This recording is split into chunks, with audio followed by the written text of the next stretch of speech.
This story comes out of the Roanoke Valley region of Virginia. There was this family from New York who had lived in the city most of their life.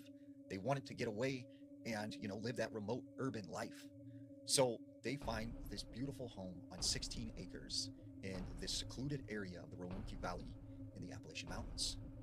And their first day moving in, the father, right, he notices something weird. The neighbor actually comes not to greet them, not to welcome them to the area, but to warn them. And he says very specifically, at night, make sure you lock your doors and your windows and you close the curtains. And he says, very important, there is something out there. And he goes, you mean the people in this area are like really like that you have to lock your doors? And he goes, I'm not talking about people. It's something else. But that's all I'm going to say. Now just remember, lock your doors and your windows at night. You'll be all right. So the neighbor leaves. Well, the father kind of just shakes it off and is like, okay, whatever. So they live there for several months, and they really enjoy their new life. Well, this one particular night, the family is sitting in the living room and they have a fire going. That's when the father notices that the son is standing next to the window and he's staring at something very intently. And so he asks the son, what are you staring at? What's out there? And he goes, Father, there's a boy out there. Like, there's this young boy. Can I go and play with him? And the father's like, what are you talking about? Like, there's no boy around here. We live in the woods. Like, there's no one around here. And he's like, no, Father, there's a boy out there. There's a boy out there. And the father's like, you know what? Just, it's time for bed. Go to bed. And he doesn't really think anything of it. Over the next couple of weeks, right, the son keeps looking out the window at something and telling his father, there's this boy outside. And he keeps drawing pictures of this boy and he keeps saying, I really want to play with that boy. The father at the time just thinks, this is something to do with him moving and his active imagination. Until one night, the whole family is asleep.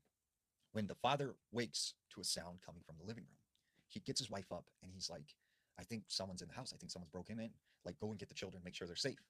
So he gets up, he goes down the hallway very slowly. And when he gets to the living room and he flips on the light, there's his son on the floor playing with his toys. And the front door is wide open.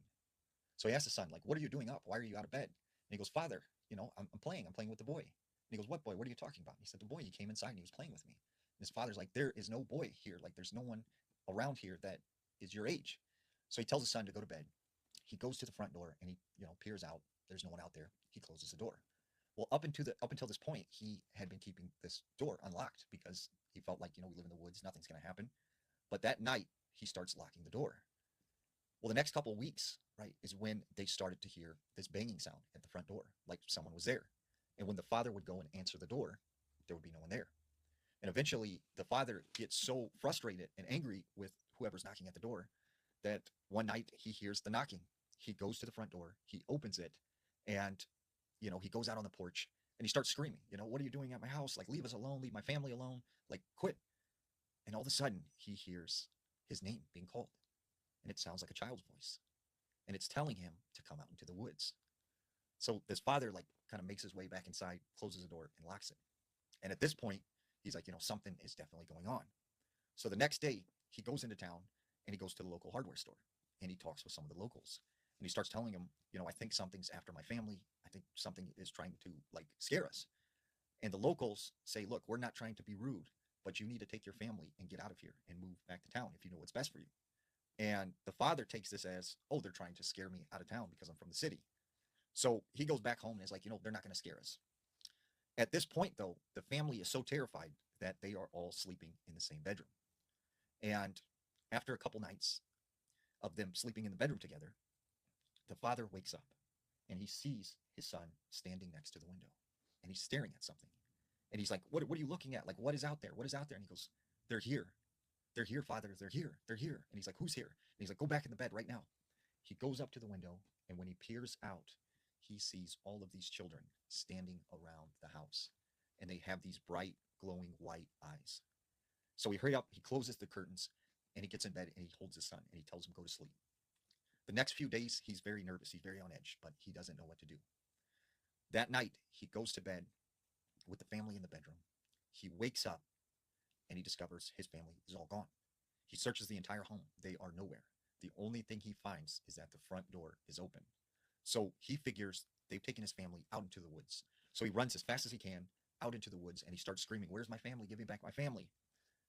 And all of a sudden, he hears some movement coming through the woods. And out of the shadows steps this young boy. And as this boy takes a couple steps closer, he realizes it's his son. And he has these glowing white eyes. And he looks at his father and he says, "Not yet." And the father takes off running as fast as he can back to the house. He gets in his car, he drives into town and goes to the local pub. And he starts screaming to them, like, "They've got my family, they've taken my family, like, you have to help me." And then he runs out of the bar and he leaves. And that was the last time that they ever seen this man or his family ever again.